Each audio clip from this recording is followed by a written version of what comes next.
Mark, weighing 325 pounds, and Sarah, having lost friends to heart attacks, faced concerns about Mark's health.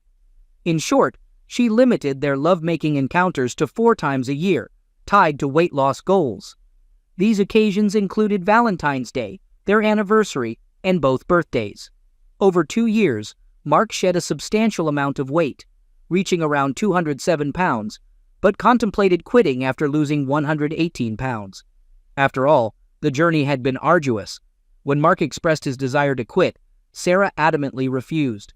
This is when she issued the threat that serves as the inspiration for this story. If Mark quit, he would only receive closeness 4 times a year, prompting Sarah to seek fulfillment elsewhere due to her lovemaking needs. In the moments following Sarah's threat, the foundation of their marriage trembled. It began when Mark's head snapped up, and he looked at her with shock and confusion. The foundation cracked as she witnessed sadness and hurt in his eyes, a result of her words. The marriage's foundation crumbled as his emotions shifted from sadness to anger and disgust. Sarah realized immediately that she had made a critical mistake. Sarah had pushed her beloved man to his limits to fulfill her desires for weight loss, then threatened infidelity as punishment. She questioned her own actions, realizing the impact on Mark. Mark expressed frustration, emphasizing the tremendous effort he put into losing over 100 pounds for Sarah's sake. He accused her of using closeness as a tool to manipulate him, expressing disappointment at her reward of continued deprivation and potential infidelity. Mark believed Sarah had jeopardized their marriage, introducing chaos into their home. He questioned her trustworthiness and speculated about her thoughts of infidelity throughout their 2-year journey. In conclusion, he felt Sarah had ruined their marriage, leaving him uncertain about what to believe. Sarah expressed regret, insisting that she never intended to engage in infidelity. Despite her plea, Mark, with a look of disgust, questioned the credibility of her words.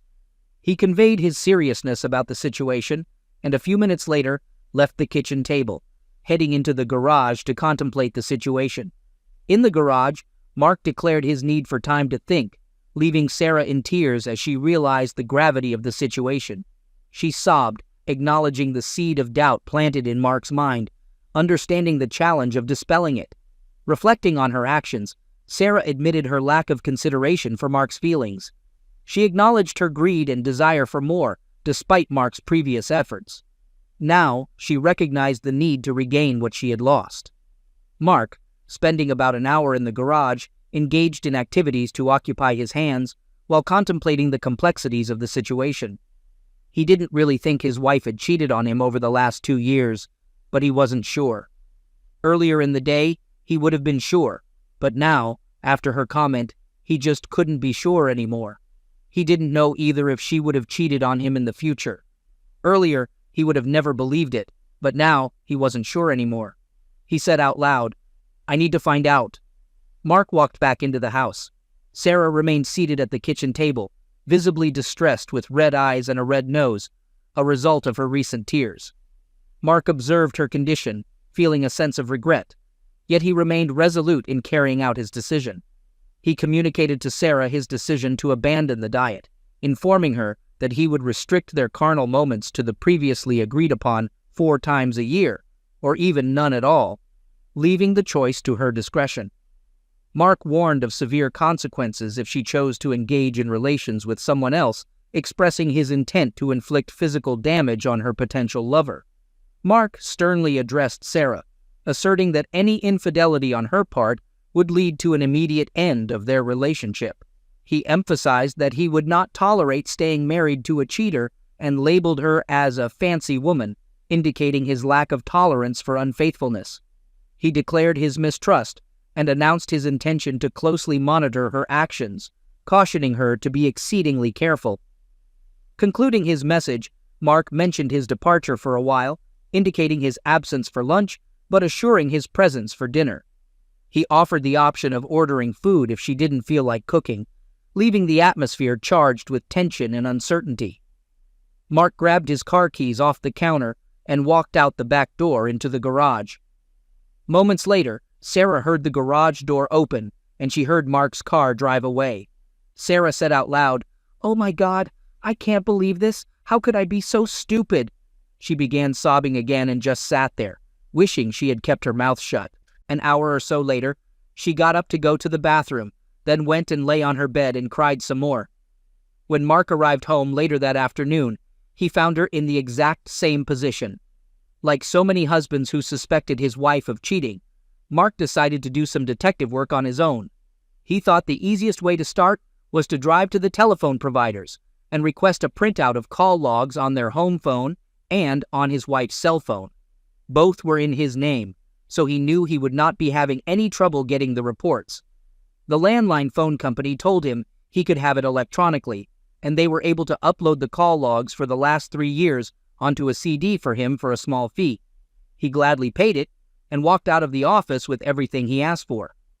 Yes, he requested 3 years because he wanted to be able to go back before he had started the diet to see if there had been any motivation for Sarah cutting him off in the first place.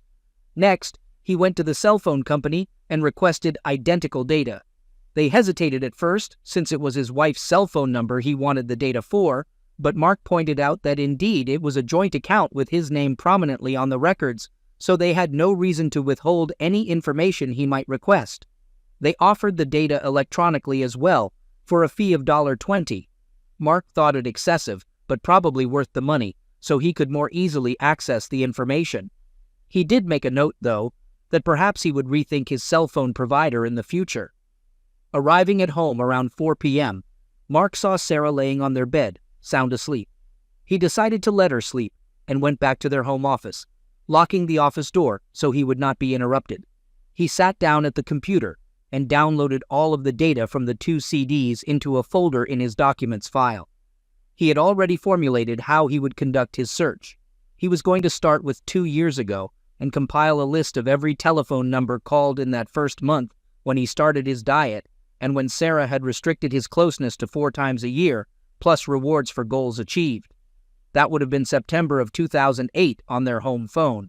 September had 96 calls to 19 different numbers.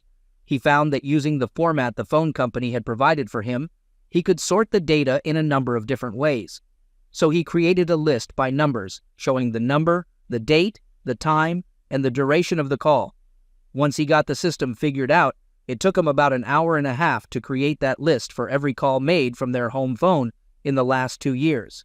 He was just about ready to start the same process on Sarah's cell phone data when he heard the office door knob rattle. The door was locked, so no one could come in, so he saved everything he had been doing and stashed away all evidence of what he had been doing. He logged off the computer and went and opened the door to find the most pitiful sight he could imagine. There stood Sarah in a seriously disheveled state, hair a mess, eyes and nose red from crying and sniffling. Every once in a while she had her head bent down and only reluctantly looked up and into Mark's eyes. She expressed deep remorse to Mark, acknowledging the hurt and anger she caused. Sarah recognized her own selfish and cruel actions, admitting that she overstepped by interfering with his diet progress. She apologized sincerely, asking for forgiveness and acknowledging that the decision to continue the diet should have been solely his. Despite feeling the overwhelming influence of the situation, she pleaded with Mark to forgive her. Mark conveyed his forgiveness to Sarah, emphasizing that it was granted only based on the information available to him at the moment. He expressed his love for her and reminded her of the sacrifices he made during the 2-year struggle with his weight, including abstaining from closeness, all done for her. However, he admitted that he reached a breaking point and could no longer continue. Mark addressed the current situation, describing it as a gorilla in the room that needed to be addressed. He stressed the importance of knowing definitively whether or not she had cheated on him, as the uncertainty would drive him crazy. Mark outlined the conditions for their relationship moving forward, stating that if she had not cheated in the past and did not plan to in the future, they could be okay. However, he made it clear that he needed assurance. He held Sarah accountable for creating the mess with her hasty comment and threat, expressing his disbelief at her lack of consideration for his feelings and the damage it caused to his trust in her. Mark highlighted the need for her to deal with the consequences until he felt confident in their relationship. Sarah was hoping Mark would just forgive her and forget what she had said, but that was not to be. She thought, I suppose I deserved everything that was happening to me, but I hoped it could all go away." She nodded her head slowly and resigned agreement, and turned and walked dejectedly back to the bedroom and closed the door behind her. She lay on her bed again, not sobbing, but with tears streaking her face. Mark opened the bedroom door and asked, "Sarah, do you want something to eat?" Sarah said, "No, Mark, I am not hungry." Mark walked out to his car and drove off again to a place nearby called Grisham's. He and Sarah had gone there for drinks many times, and their food was excellent. He knew he could have a few beers and a greasy but delicious bacon cheeseburger. In the 2 years previous, he had not had more than 2 beers in a week's time and not 1 bacon cheeseburger. Tonight, he was going to give in and have what he wanted. He knew that he would never allow himself to get overweight like he had been before. But tonight, he was going to splurge and enjoy his dinner, even though his heart was breaking. When he got home, he went back to the office and began working on the call log from Sarah's cell phone. Because he already knew the drill, it was easier to finish the cell phone list, and he was done in half the time. After reviewing the 2 lists, Mark determined that over the course of 2 years, they had 3,482 calls made in total from a total of 45 different telephone numbers. He decided to sort the calls by telephone number and had some surprising results. There were almost 300 calls to his cell phone, about 200 calls to his parents' number, and a similar number of calls to Sarah's parents' number. There were close to that many to each of Sarah's sisters, and about half that number to his brother John. In addition, there was a scattering of calls to various friends whom Mark recognized the numbers, and a few to other numbers he didn't recognize. Going down the list, though, he discovered that there were over 200 calls to a number he didn't recognize, and another 50-plus calls to a second number he didn't recognize. Then he realized there were some calls, 30 or more, to additional numbers that were made over the course of 2 years. He assumed those might be hair salons, stores, church, etc. None of those statistics bothered Mark much, so he just noted them and went back to the 2 major unrecognizable numbers. Being the type of guy Mark was, he decided to refine his research a little more and sorted the calls by day and time. For those 2 numbers, the surprising results gave him the chills, and almost immediately, he was burning up with suspicion and anger. Every Wednesday at 11 a.m., Mark attended a staff meeting with his boss and other department heads at a local restaurant with meeting rooms. They convened in conference for an hour, took a 1-hour lunch break, and concluded their business by 2:30 p.m. or 3 p.m. consistently. Every week, at 10:55 a.m., without fail, there was a call to him on his cell phone. Yes, some weeks were missed, but Mark instantly recognized those were the weeks he was on vacation. But the rule remained. Every Wednesday at 10:55 a.m., at 11:05 a.m. every Wednesday, a call was made to the first of the 2 numbers Mark didn't recognize. He was burning up now. It seemed too much of a coincidence not to be suspicious. Mark knew at that moment that what he was going to discover would not bring him joy. Persevering, he looked at the second number and quickly realized that these calls were consistently placed on Fridays. On Friday afternoons once a month, Mark played golf with his brother and their best friends, finishing the 18 holes around 5:30 p.m. They would stop in the clubhouse for a couple of drinks before heading home, usually reaching home before 6:30 p.m. On those Fridays, he would shower and take Sarah out to eat. What angered him was that Sarah always called him just before he teed off to express her love and let him know she would be waiting when he finished his round and got home.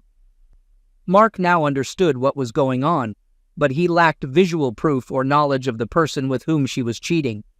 The scary part was wondering how long it had been going on, and if it started only when Sarah cut him off, or if it began earlier. So, he extended his investigation another year and discovered that the same calls were made once a month for the 3 months before he was cut off. Whatever Sarah was doing, she had been doing it 3 months earlier, but not as frequently. All he had to do now was figure out who and then decide what he was going to do about it. Mark thought finding out who would be easy.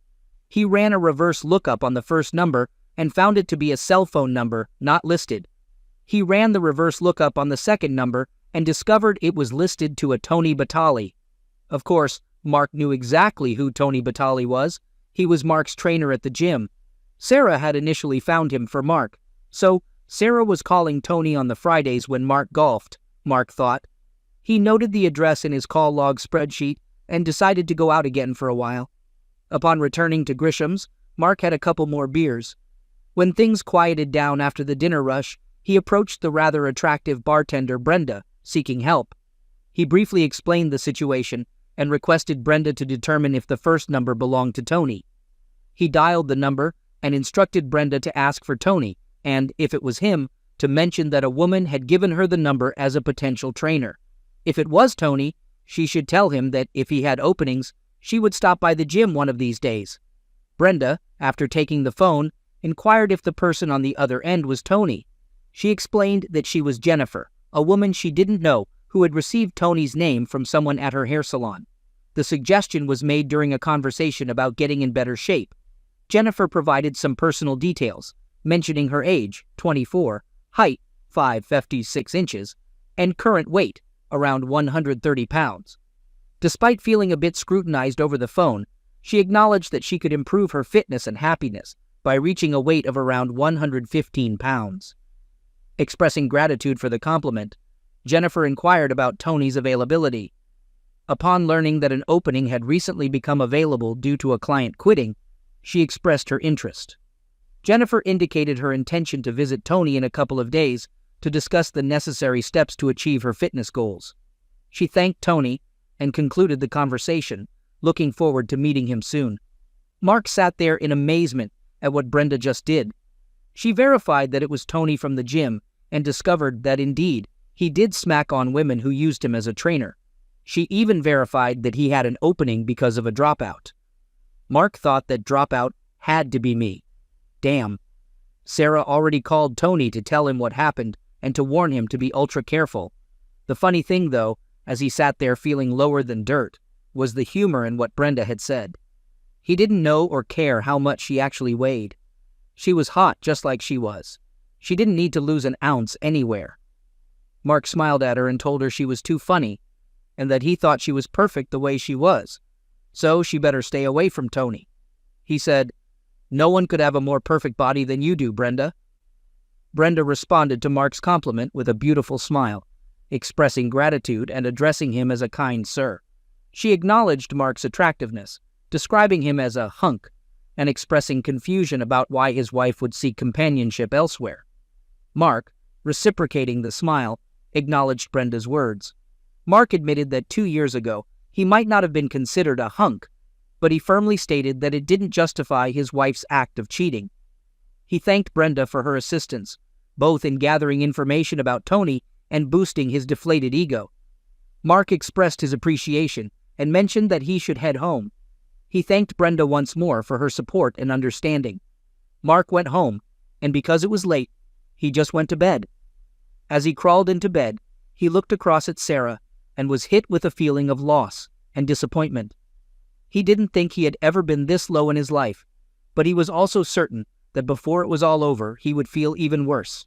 Sarah had awakened slightly when he crawled in and said, "I love you, Mark." Mark just grunted at that and turned away from her and tried to sleep. Of course, he couldn't get to sleep right away and just lay there thinking for quite a while. He was certain that he heard a sob or two from Sarah, but she obviously had calmed down somewhat. In the morning, Mark woke up to find Sarah spooned against him, her body pressing into his back. Sensing his arousal, she reached around and placed her hand on him, expressing remorse for her previous words and requesting closeness. Mark, aware of his vulnerability, resisted the temptation, citing the need to get going that morning and the established boundaries. Mark reminded Sarah of the cutoff he had communicated earlier, emphasizing that such attempts should not be repeated. He left the bed, showered, and headed to work. Sarah, left alone, muttered to herself about deserving the consequences of her words and the accompanying emotional pain. Upon reaching work, Mark confided in his boss about the issues at home, briefly explaining the situation and receiving support. The boss advised him to take any necessary time off to address his suspicions. Mark's boss also provided the name of a reputable electronics distributor for surveillance equipment. Expressing gratitude, Mark informed his boss that he would be taking time off from Wednesday through Friday, planning to pursue his suspicions. The boss, understanding Mark's intentions, wished him good luck with a smile. Mark went to the electronics distributor's location and found out that his boss had called ahead and instructed them to assist him with whatever he needed. Visual evidence seemed challenging for him, but he felt recording was manageable. He acquired 3 top-of-the-line bugs with battery life sufficient to transmit many hours of activity to a receiver within a couple of city blocks when the operator downloaded the data. When Mark got home, a special dinner awaited him on the table, his favorite lasagna with garlic bread and sweet green peas. He thanked Sarah for the wonderful meal and excused himself to go and watch some television. Sarah cleaned up the kitchen and joined him in the TV room, being cautious not to push in too close at bedtime. She headed to their bedroom, giving Mark the chance to plant one of the bugs inside their home phone, ensuring a complete record of every conversation on that phone. Both parties in the conversation would be heard. Though nervous about bugging Sarah's cell phone, he decided to proceed without worrying too much. It only took a few minutes, and he was done. Now he had a source of information from either phone. The challenging part Mark faced was planting a bug in Tony's phone. While Mark already had bugs on Sarah's phones, he considered the possibility that she might use a different phone, such as a payphone, to communicate with Tony. To cover all bases, Mark decided to try bugging Tony's phone. Recalling that Tony worked closely with a well-built blonde woman on Wednesday mornings, Mark suspected their interactions and felt the need to gather more information. He planned to seize the opportunity when Tony was preoccupied with the blonde woman to discreetly install the bug. Mark envisioned Tony being so engrossed with the blonde woman that he wouldn't notice Mark's actions. He went to the gym and saw Tony's phone sitting on his towel about 10 feet from where Tony was with the blonde. It would be risky to get the phone, but he thought, what the hell do I have to lose? He snuck in, slipped the phone into his pocket, backed out of the gym, and went into the men's room. There, he easily inserted the bug into Tony's phone. The tricky part would be getting the phone back on the towel. When he returned to the gym, he could see that Tony was wrapping it up with the blonde. He knew he would never make it to the towel and back without being spotted. Damn, he thought. How am I going to do this? After a few seconds, he decided to try to slide the phone across the floor to the towel, hoping to get it close enough so Tony wouldn't be suspicious. It involved some risk, but he went ahead and slid the phone. Despite making some noise, Tony, engrossed in the blonde, remained oblivious. Fortunately, he slid it forcefully enough for it to reach the towel, hitting it hard and sliding underneath. It was perfect. Mark believed there was no way Tony could be suspicious now, so he swiftly left the gym. At precisely 10:55 a.m., his cell phone rang. It was Sarah. She said she wanted to touch base before his meeting. Of course, Mark never disclosed he was off work the rest of the week, let alone skipping the meeting. After about 10 minutes, Mark began monitoring the bugs using the receiver from his car. Tony's phone rang, and he picked up quickly. Tony greeted Sarah, asking if she wanted to meet at his house as usual. Sarah expressed caution, stating Mark was highly suspicious, and they might need to quit meeting for a while to avoid trouble. Tony grumbled, reluctant to give up their encounters. Mark groaned as he heard Sarah's response. Acknowledging the risk, she admitted that the first time they had closeness, she knew she'd do anything to be with him. She initially cut Mark off to enjoy their time more with Tony. Though she loved him, she couldn't take the chance now. She suggested they might resume their weekly encounters in a few weeks, but, in the meantime, Tony would have to be content with one of his other girlfriends. Sarah wasn't jealous of Tony's other relationships and proposed considering meeting on the Fridays Mark went golfing. She needed time to think about it and promised to let Tony know if it could work out. Mark had suffered enough, making him sick and angry. He was determined to get revenge, having endured Tony's advances even before he started the diet. She had used the diet as an excuse to enhance her encounters with Tony. For the past 2.5 years, Sarah had been meeting with Tony every Wednesday and on the monthly golfing Fridays, totaling over 100 encounters.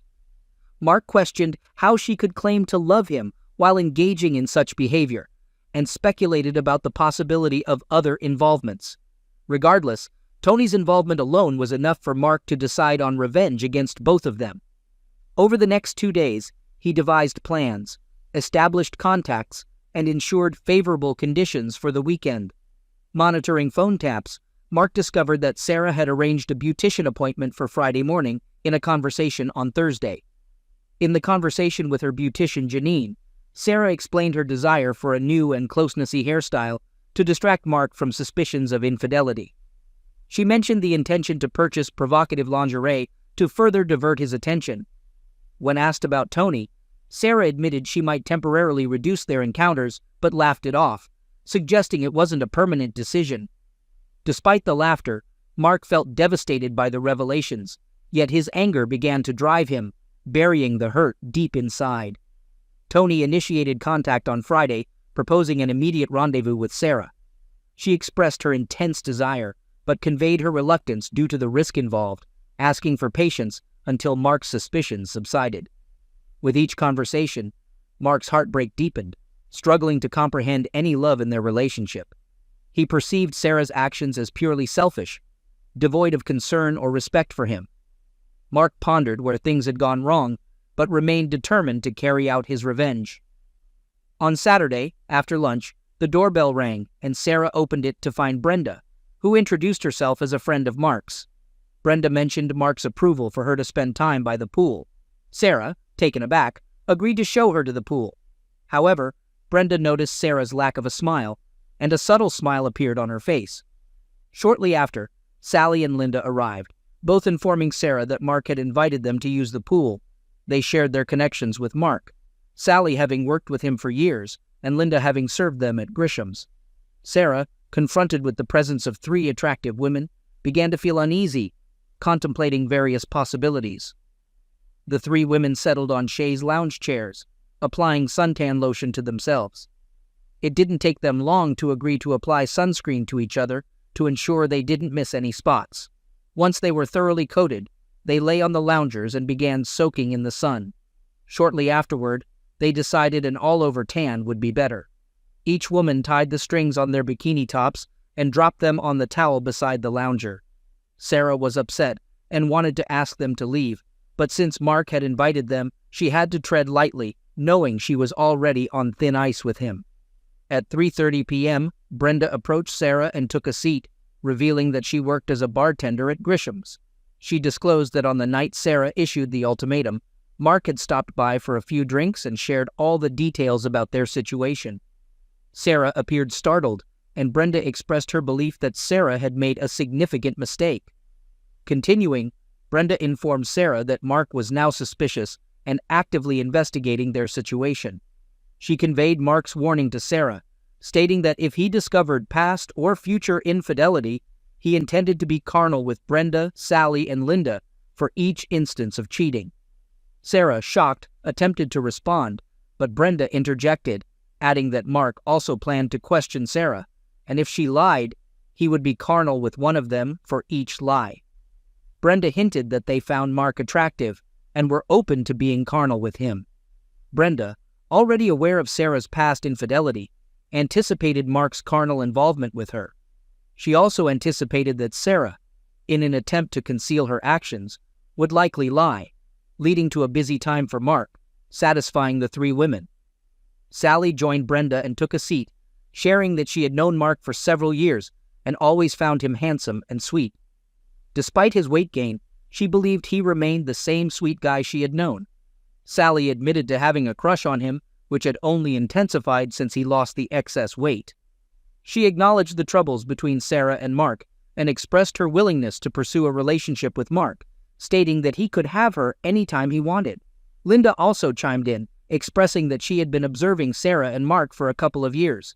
She noticed the love Mark showed for Sarah, and she made it clear that she had her eye on them. Linda's statement suggested her interest in Mark and her observation of their relationship dynamics. Linda acknowledged Mark's kindness and consideration towards Sarah, expressing admiration for their relationship. She mentioned feeling fortunate to witness such a loving connection and admitted to fantasizing about being in Sarah's position. Linda acknowledged Mark's remarkable weight loss of 118 pounds to make Sarah happy and his transformation into a hunk. She conveyed her admiration for him and expressed a desire to have a man like him in her life. At precisely 4 p.m., as planned, Mark walked out onto the pool deck, observing the presence of Sarah and the three women. He greeted Sarah and commented on the women's improved tans. Mark playfully remarked on the women's beautiful bodies, suggesting they might give him a hard time. He encouraged Sarah to join in the playful banter and jokingly asked why she hadn't removed her top. Sarah, upset by the afternoon's events, reluctantly complied. Mark then posed 2 questions to Sarah, emphasizing the need for honest answers. He inquired if, at any point during their marriage, she had cheated on him. Sarah firmly denied any infidelity. Mark pressed further, specifically mentioning Tony from the gym. Sarah maintained her denial, expressing confusion about where such an idea originated. Mark continued to question Sarah about her involvement with Tony, mentioning their regular Wednesday meetings and Friday afternoons when he played golf. Despite Mark's detailed knowledge of her affair, Sarah, shocked, stuck to her denial, hoping he lacked concrete evidence. Each of the women present, Brenda, Sally, and Linda, sat with satisfied grins, anticipating the unfolding revelation. Mark proceeded to expose the evidence he had gathered, including phone logs from both the landline and Sarah's cell phone. He described the pattern of calls, pointing out the regularity of her contact with Tony. Mark even had Brenda call the number, confirming it belonged to Tony. Although Mark didn't possess pictures of Sarah and Tony together, he expressed his conviction that the weekly calls were not innocent. In shock, Sarah realized the extent of Mark's knowledge, understanding that their relationship was about to face significant challenges. As she attempted to respond, Mark intervened, stating that there was little to be said and nothing that could convince him of her innocence. Despite his deep love for her, Mark admitted that his current emotions, hurt, disgust, and anger, outweighed his love. Mark introduced the 3 women, Sally, Linda, and Brenda, explaining their connections to him. He described Sally as a longtime work associate, acknowledging her beauty and sweetness. Mark disclosed that he was aware of Sally's crush on him, but he never acted on it out of respect for his marriage to Sarah. Sally smiled, recognizing their genuine friendship. Linda's acquaintance with Mark began during their visits to Grisham's when she served them. Mark revealed Linda's fantasy of being with him, emphasizing her admiration for him. He complimented Linda's physical attributes, particularly praising her chest. Mark expressed his intention to indulge in the experience with Linda. Brenda, the newest acquaintance, was introduced as a seasoned bartender who showed empathy and compassion during a conversation about Mark's distress at Grisham's. Mark highlighted Brenda's assistance in obtaining information and forming a connection with her. As Mark spoke, Sarah teetered on the edge of a breakdown, visibly emotional. Tears flowed, and her breathing became erratic. Despite her desire to convey something to Mark, she remained silent. Mark, acknowledging the interest expressed by the 3 women, revealed his anticipation of enjoying carnal encounters with them, exploring sensuality in every aspect. However, he reiterated his commitment to not be unfaithful in his marriage and expressed the need to end the marriage with Sarah to pursue these relationships. Mark conveyed his reluctance to violate his pledge and asserted that terminating the marriage was the only solution. Brenda produced divorce papers from her bag and informed Sarah, a bartender by night and a process server by day, that she was being served. Sarah, overwhelmed with emotions, broke into tears at the delivery. In an attempt to plead with Mark, she apologized profusely and expressed her love, pleading with him to reconsider. Mark responded, expressing doubt about Sarah's love, citing her actions over the past 2 years as evidence. He emphasized that the issue went beyond a couple of instances, believing it occurred over 100 times. The court hearing was set for next Friday, and after the legal separation, Mark planned to commence relationships with the 3 women. He suggested that indulging in pleasures with them might help him find forgiveness for Sarah's affair with Tony and understand the satisfaction it brought her. Mark expressed the hope that a lasting connection with the new relationships could provide the love and support he had believed he had with Sarah. Mark informed the 3 women that it was time for them to leave, assuring them that he would be in touch individually. He then went into the house to gather a few belongings, preparing for a stay at a hotel until Friday, when either he or Sarah would officially move out. Unable to form coherent thoughts, Sarah remained seated by the pool, now crying softly. Mark emerged through the patio doors, placed his suitcases down, and approached her. Sarah wasn't sure what more he had to say, but it quickly became evident. Mark reminded her of the consequences he had forewarned for her lover. As it turned out, when she supposedly canceled on Tony the previous day, he pursued a relationship with the well-endowed blonde co-worker he warmed up with every Wednesday morning from 9:30 a.m. to 10:30 a.m., his prelude before their rendezvous. It seems Brenda, Sally, and Linda will have a similar effect on Mark, hoping it transforms him into a love-making dynamo for them. By the way, the blonde was Gino Margarella's wife. Gino took offense to Tony's involvement with his wife, and he, along with a couple of his associates, subjected Tony to a severe beating. Tony's face is now a mess, with a few remaining teeth and some broken ribs. Gino even allowed Mark the privilege of delivering a significant blow to Tony's groin. The outcome? It's doubtful Tony will produce any more hot seed, and there's skepticism about his ability to engage in lovemaking activities again. Mark, of course, will deny any involvement in Tony's fate. Moreover, Friday, being his golf day, conveniently provides Mark with an alibi through his brother and friends. Wishing Sarah a great life, Mark informed her they would meet in court the following Friday. That day, Sarah was left alone in tears. Within the next 2 hours, she packed her bags and headed to her mother's place. The divorce process took 7 months, leaving Sarah devastated and sinking into deep depression. Contrary to what he claimed about the other ladies, Mark had no intention of following through. Instead, he found solace in 2 golden retrievers and ultimately discovered unconditional true love.